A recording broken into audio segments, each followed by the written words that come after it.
What's up, everybody? It's your boy Season. So today we're going to be taking a look at the Gundam Avalanche Exia, the Weapons Plus pack. This is a metal build that is very difficult to find, and boy, do I have a story to tell you about getting it. So let's not waste any more time. Let's go.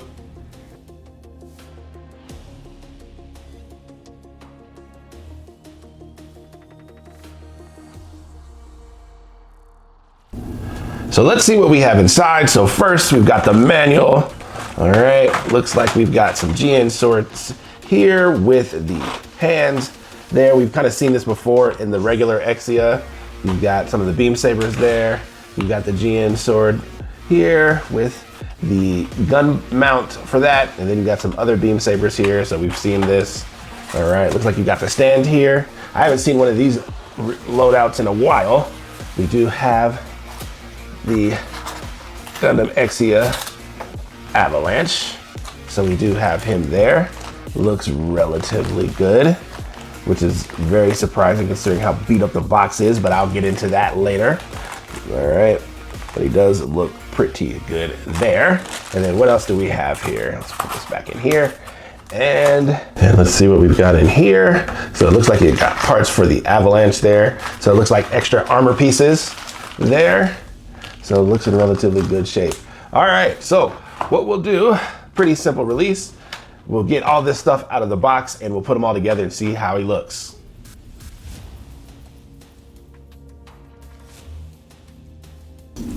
So let's take a look at this Gundam Exia Avalanche. Now, pretty much to me, it just looks like a basic Exia with armor pieces. So you call it like the full armor, pretty much. So it looks like he's got some more bulk here in the shoulders here, on the back of the forearm there, and then on the back of the calves. So it looks like these do move up. But I would say overall, it looks very good based on what I'm seeing. So the weaponry is pretty much the same as your basic Exia. Of course, we'll put all of his armor pieces on a little later, but I kind of wanted to see what he looks like out of the box. So out of the box, to me, he looks like an Exia. But what we'll do, since he does have a little bit more bulk in his armor, I want to see what his articulation is like. So we'll take a look at his articulation. So first up, for his head, he can look up, way down. He's got side to side here. See if he can do 360. I don't think he'll have much problem doing that. You want to get these over the two things on the sides. These will move. So let's go ahead and try to turn him. So it does look like he can get 360. You'll just have to put the yellow pieces down, but he can do that. For the shoulder, let's see what we've got here. So he can still raise it about shoulder's length. So that's pretty good. This will also come out. So you do have this. It will go in, it will go out like that. Let's see if we can spin that 360. It doesn't look like there's gonna be a problem there. It looks like you do have a little bit of movement here, also in this armor piece. And then we can go ahead and put that back up there like that. Let's take a look at the bicep. Now, this one still has the band that the Exia normally has, so he does have that. Let's see if it'll spin 360 at the bicep. If I remember correctly, it does have a turn here at the bottom of the bicep. So you do have that. Now, what I'm noticing is that this part here definitely wants to split and that this band will come out. So I don't know if that's locked in there all that great. It's in there, but it will come loose if you try to mess with it too much. So you do have that. Let's go ahead and take a look at the elbow. So at the elbow, you're not gonna get as much just due to the bulk and stuff, but you do have a double hinge here and at the bottom there. At the forearm, it does not look like you will get a twist at the forearm, but this piece will come off. So it looks like you might still be able to get a bare bones Exia out of here. We'll try that a little later, but you do have that. Let's go ahead and move on to the wrist. And then for the wrist, you have slight up, not a lot though. You have a little bit of down, you have a little bit of in, not a lot, and you hardly have any out. So you really don't have much as far as articulation in the wrist. For the chest and midsection, let's see what we've got. We've got some down, so he does have a little bit there. Does he have any up? He's got a little bit, all right. Does he got any side to side? Looks like no. Can he spin 360? Looks like yes. So we're pretty used to this with the Exia, especially because I think it's because of the GN drive, and since all of this is die cast in here, you're not gonna really get any side to side motion. And I've noticed that with almost all of the 00 suits thus far, but you do have that. You do have a little bit here at the upper shoulder as well. So that will move in and out as well as the shoulder. So you do have that.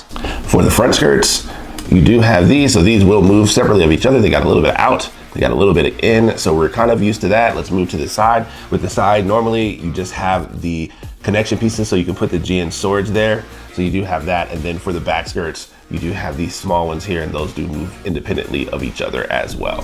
For the thigh area, let's go ahead and move this front skirt up. So for the thigh area, he's got about 45 you can get.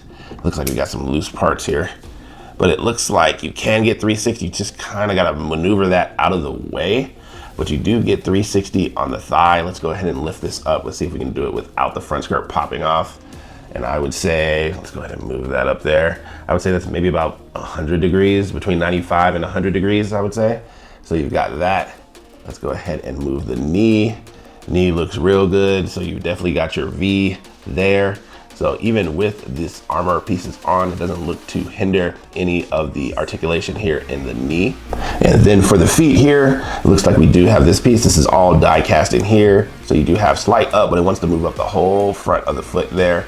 You do have all the way down, so you do have that. Let's see if you've got any side to side. It's really just gonna be the ankle rock there. So there's nothing really hindering it. It is a little tight there. So, but I think it's just because this is a little stiff, but you do have that for the feet.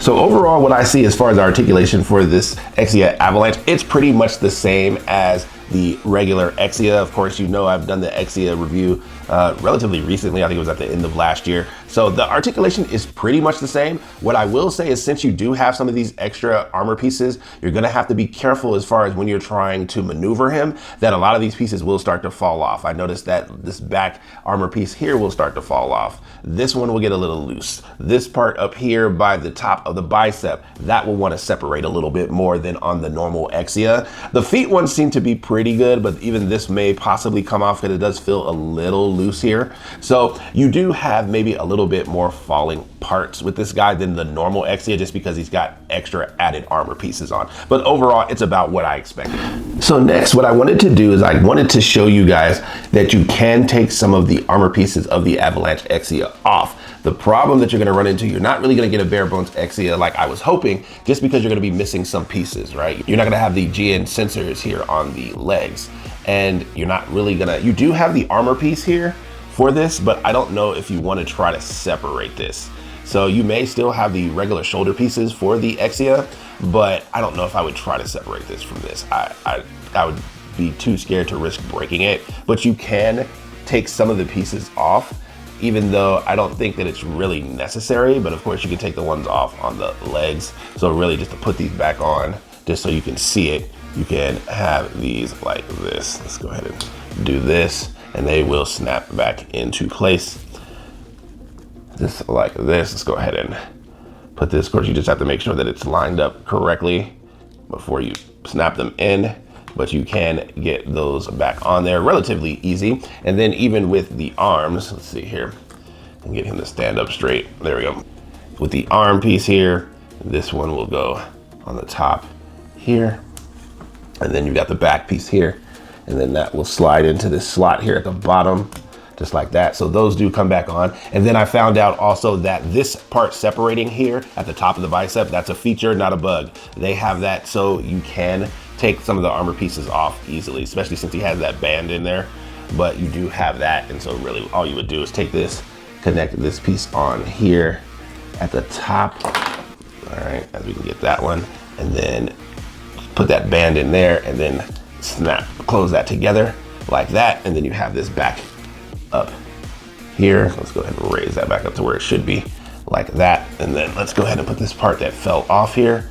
And that's what I've noticed about this guy, is that he does have a lot of parts that'll just kind of fall off, just because he's got a lot of connection points for a lot of this armor. So that's where you get him back to like the bare bones Exia Avalanche. So next what we'll do is, now that we've kind of got him back to the bare bones Exia, what we're gonna do is we're gonna put on all his extra armor pieces and see what he looks like all put together.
So here we have the Avalanche Exia. I will say, if you like swords, this is definitely the Exia you want. He has swords galore. Now, the thing about putting all of this stuff on, I really didn't have any issues putting anything on until I got to the GN sword.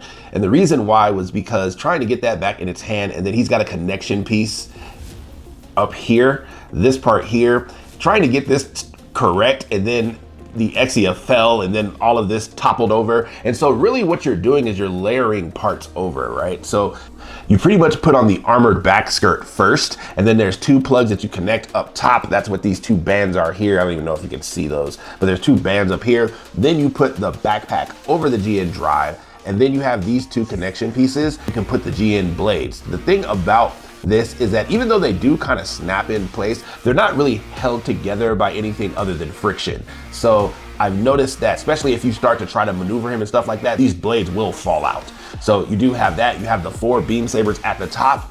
I mean, whew, he is sorted up to the nines. He really is.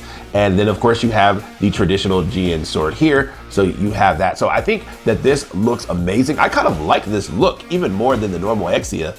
He's kind of all armored up and he's ready to go. And so if you are a person that really loves swords, you can do quite a bit with this guy. Now you can also put some of the blades on his side skirt as well. And really that's just pretty much how you would do the normal Exia. So let me see if I can get my finger in here and pull this out. Let's see if we can pull that out.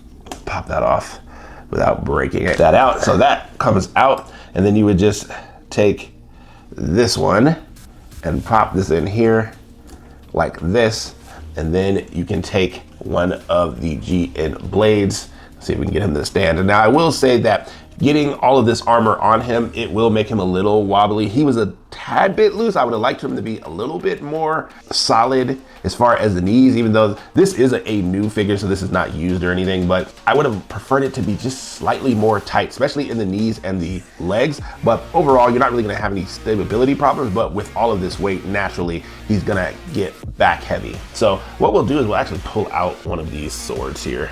If I can pull them out without all the other ones coming out here, and then you would just take the GN sword and then snap that on there, just like that on the side. So you do have that there. There's a plethora of options, and you guys know that I like options. So I like the fact that you can kind of have the swords wherever you want them. And then also something else interesting that he has, especially since I just did the Hazel review, he does have sub arms here in the front skirt. So you can hold these out like this, and you can take, let's take out another one of these swords here and pop that off. And you can put this in here like this. So he does have a nice little sub arm deal, and you can open that. So you can open and close that. Now the thing that I don't necessarily like, you can't spin it. You can't spin it or turn it. It really is just one way, and then you can move it up and down, but you can't really turn it. So I could kind of have it look a little bit better than this, but it's not horrible. But you do have sub arms. So you got sub arms on both sides. I do think that that is really cool. And the fact that you can put those in and out pretty easily, and really all that does is just kind of collapse back in, and then you would just push that in that way. So I think that that is really cool. So what we can do here is that this weapons rack can actually be moved. So you can move this down, and then you can spin this, and you can kind of have this up front.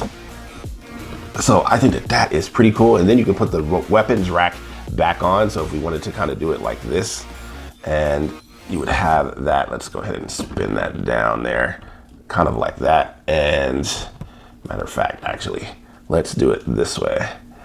There we go. And you can kind of move it that way. And then you can put the weapons back in here. So if you wanted to, you could kind of have it like this. And then you can have the other sword in here like this. And like I said, this is using just normal friction for the most part. So you can have that in there like that. So if you wanted to have a pose where he's kind of grabbing for the swords, and the fact that you can move that sword rack around, I really like that. I think that that is amazing how they did that. And it's pretty sturdy too. Now, of course, like I said, he kind of wants to topple over. So you're gonna have to be cognizant of that, and I would probably have him on a base, especially if you're gonna start doing a lot of dynamic posing and stuff with him. But the fact that you can do that, move the arms around, I really like what I'm seeing. So you do get quite a bit of flexibility there.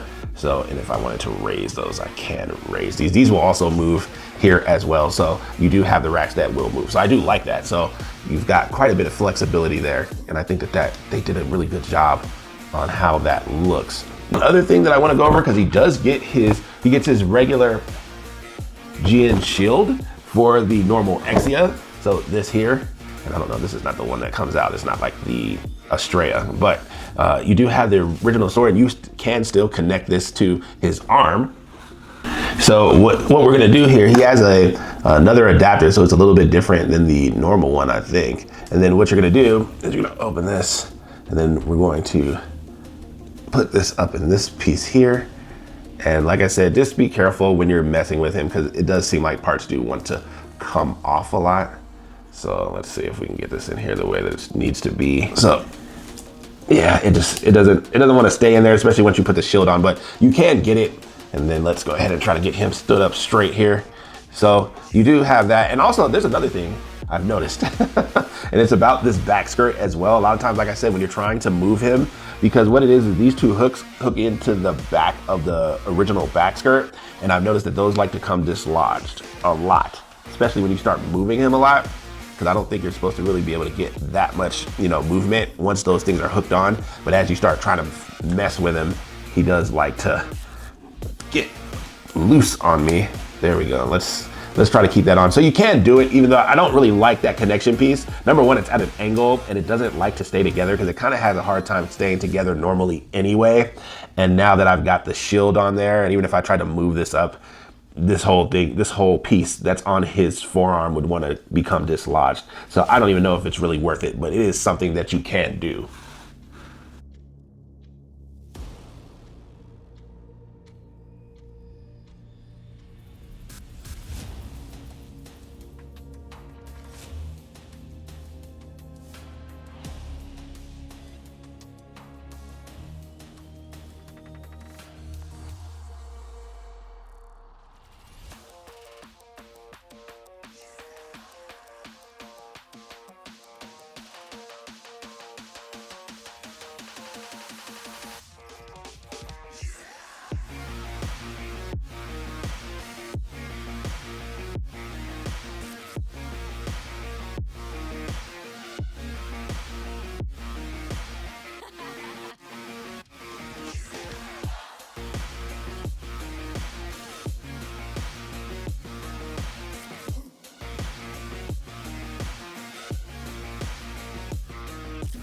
So here we have the Avalanche Exia Airborne. I really like how this works. I think that it looks amazing. I actually may prefer this look over the original Exia. Now, you guys know I'm not really a huge Exia fan, but I really do like this Avalanche Exia. Now, the thing about this is that you can also put the GN sword on the back. And the problem that I have with the GN sword is the connection piece that goes to the front of the forearm. That connection piece I don't like because it's at an angle, right? And so it makes it very hard to maneuver the GN sword. So I said, okay, let's just put it on the back. So you can put it on the back here so it connects exactly how that works. And then also I've brought the weapons rack forward so it looks like that he's grabbing it and he's also going at an angle. So I really like how this looks. I'm really impressed. I didn't think I would be that impressed with this Avalanche Exia, but this is really starting to change my mind on how I view the Exia, because this just looks amazing. I love how had enough articulation to grab his sword from the waist, and the fact that, to be honest, it's really the sub arms on the back that's holding the weapons rack is what's doing most of the work. And so, because I remember that with the original Exia, that the articulation was lacking a little bit for me, but I think that having the sub arms on the front skirt and the back skirt, and the fact that you can bring the weapons rack forward like this, I love it. It's amazing.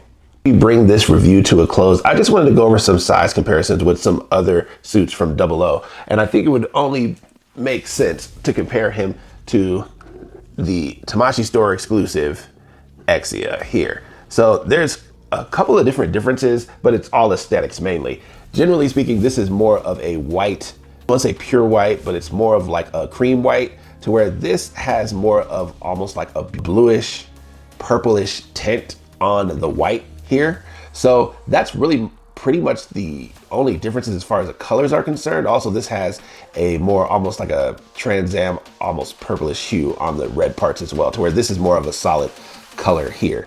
And the heights are pretty much the same. So you can see that. Now, I found out why I was having such a hard time with the GN sword on the Avalanche Exia, and what it is that connection piece on the forearm. This one goes directly into the forearm and it goes down straight. So it goes in just like that, to where this one is at an angle. So it goes in like this. And the fact that this piece that's on the forearm to come apart. So a lot of times when you're trying to put this in there, it just doesn't look like it sits well to me. So as you see with the two GN swords, now you can see with the Avalanche Exia, just because of how that hits, I can't really even get this connected all the way just because of this piece here on the forearm. And could I move it over? I could try, but I'm probably not going to do that. I think that was the reason why I was having such a problem when I was doing the posing with the Avalanche Exia. It doesn't fit the same to me unless I'm doing something wrong. But what it is, because how this goes all the way up on the back of his forearm, you can't do that because of this big piece here. So it's really at an angle here. So that's really the main difference. We can go ahead and do this from behind as well. And so as you can see, it's pretty much the same. You do have some slight color variations in the different colors and stuff, but overall it's pretty much the same suit. So let's go ahead and turn that over. So you have the Exia there. Then we're gonna bring out the 00 Gundam 7 sword. So you have him there as well. So you can kind of see the 00 suits all together. I think that they look really good. I really wanted to bring out the Devised Dynamis to see, because he's a little bit more bulky with the Devised parts on him, but he's boxed away and I didn't feel like trying to dig him out of the closet where I keep most of my figures if they're not on display. So you do have those. So the 00 family still is growing. Will it be the end of the 00 saga? Who knows?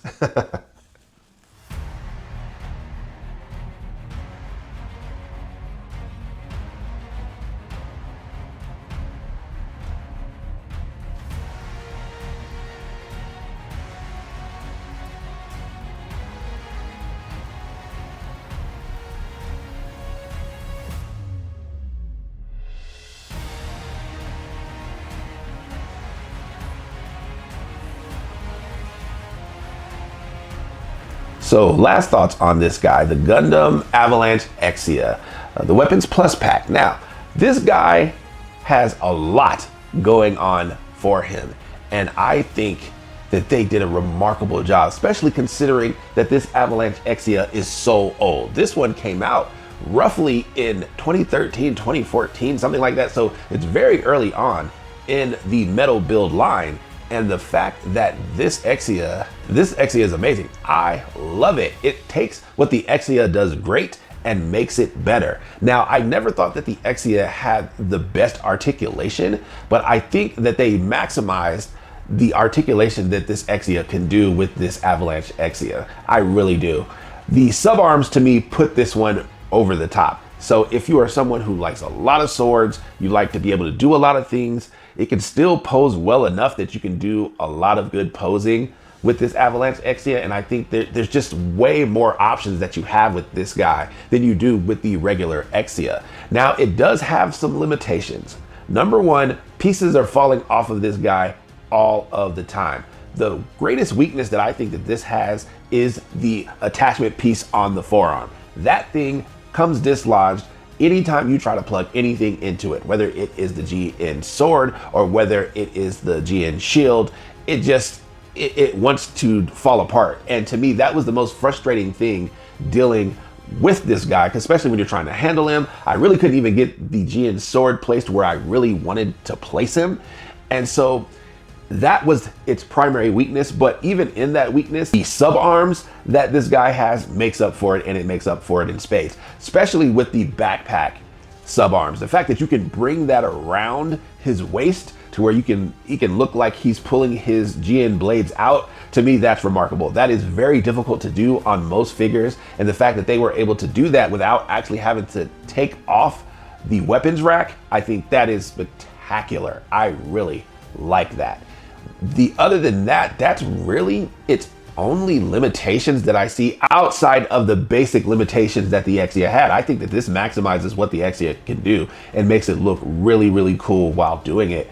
I like the neck articulation in this guy. The fact that he can look all the way up so he's looking like he's flying forward. That is very difficult in most Gundams to have their faces looking up all the way like that.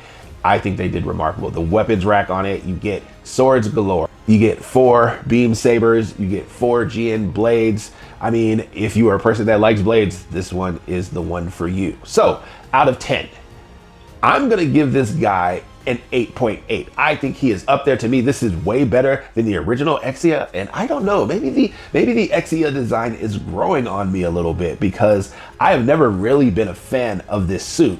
But I think what this does as far as the Avalanche Exia is concerned, it takes what it does well and then takes it to the extreme. And I think that that is really, really good. So that's what I've got for you guys today. Thank you guys for watching the video. If you could like, comment, subscribe to the channel, I would appreciate it. Send this one out to all of the Gundam 00 fans, all of the Gundam Exia fans. And if you want to stick around for my problems with shipping with this guy, we'll talk about that next. But for the rest of you, the review is over and I will catch you in the next one. Peace. Lastly, I wanted to touch on my problems with shipping with this Gundam Avalanche Exia. Now, the thing about when I had this shipped, I got this in the manner in which I get most of my metal builds and most of the figures that I review on the channel. And people have asked me in quite a few different videos, Season, where are you getting this stuff from? Some of this stuff is old, they're out of print. How are you getting it and then getting it brand new? Well, I've made a video about that. I made a video about that almost 2 years ago, and really I haven't done anything else more than what I did in that video. Of course, I will put the link for that video in the description for you, but I have just bought it like I normally do. Now, the thing about the Gundam Avalanche Exia is that this one is very difficult to find brand new, and if it is brand new, you are going to be paying an arm and a leg. The thing about this was when I bought it, the guy said that the box was damaged, but he had never opened the figure. And I said, well, I need to see a picture of it. So he sent me a picture, and the box is, and we're talking about the shipper's box. The shipper's box was dented in a little bit. And I was like, okay, well, I mean, it doesn't seem that bad, and it's still unopened. And the guy told me yes. And so when I got it, and I didn't have any problems with shipping or anything like that, but when I got it, and I opened the box and I opened the shipper's box. First off, the box looked very, very faded. So it looked like maybe it had got rained on or something like that. I don't know. And then when I actually pulled the actual box out of the shipping box, it was covered in dirt. The box that you see behind you, that is with me cleaning it up. It looked like it had been in a sandstorm. I have no idea how that is possible. But I was like, he didn't tell me all of this, and the guy didn't. But I was pleasantly surprised that when I actually got into the figure, because I was fearing the worst, especially after seeing how messed up the box and the packaging was. I was fearing that he had lied to me and that it was very used and all of that, because especially with the Avalanche Exia and a lot of the earlier metal builds, those things are extremely hard to find. And I wish that Bandai would do reprints of them on occasion, say on their anniversary or something like that. But for whatever reason, Bandai doesn't really do that, and I wish that they would. But when I pulled it out, it was still, even though there was dust on the outside of the styrofoam and there was dust on the plastic covers and stuff like that, but the actual figure itself, no problems. It looked brand new, and I was pleasantly surprised. And I am one of those collectors that I like to have everything in pristine condition. And with this Gundam Avalanche Exia, I knew that that was going to be a very tall task. So even though the box was messed up and it's definitely not in the condition that I would like, I was extremely surprised that the figure itself was in really good shape. The joints are still great, everything else, because especially a lot of the Avalanche Exias tend to yellow, especially if you're getting them out of Asia because it's so humid over there. And so I was kind of fearing the worst when I saw the condition of the box. But overall, I thought that it was very, very well, and I was very impressed with this Exia. So that's my story about how I received this Avalanche Exia, and I will catch you in the next one. Peace.